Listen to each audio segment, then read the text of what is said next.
Tanggapan Kamarudin soal hasil autopsi ulang Brigadir J. Singgung beda keterangan dengan tersangka. Pengacara Brigadir Nofriansyah Yosua Huta Barat atau Brigadir J. Kamarudin Simanjuntak memberi tanggapan soal hasil autopsi ulang jenazah Brigadir J. Seperti diketahui Perhimpunan Dokter Forensik Indonesia (PDFI) mengungkapkan hasil autopsi kedua pada jenazah Brigadir J hari ini, Senin tanggal 22 Agustus tahun 2022.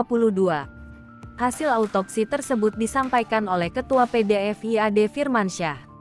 Hasilnya yakni, tim dokter tidak menemukan indikasi penyiksaan selain dari senjata api. Hal itu pun kemudian dipertanyakan oleh Kamarudin dan mengaku dirinya belum sepenuhnya menerima hasil dari autopsi ulang yang dilakukan oleh PDFI. Kamarudin pun lantas menyangkal pernyataan tersebut, sebab menurutnya ada beda keterangan yang ia terima soal penganiayaan. Lanjut Kamarudin mengatakan, dalam autopsi ulang ini pihaknya diberikan hak untuk mengirim 2 orang ahli. Dan hasil dari pemeriksaan yang dilakukan oleh 2 orang yang ia kirimkan dalam proses autopsi ulang ini disebut sudah dinotariatkan atau berkekuatan hukum. Sehingga menurutnya, jika terjadi perbedaan keterangan berarti ada kebohongan di dalamnya.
Hai pemirsa Sri Popo TV, jangan lupa komen, like, dan subscribe, serta tonton terus berita-berita terupdate lainnya ya.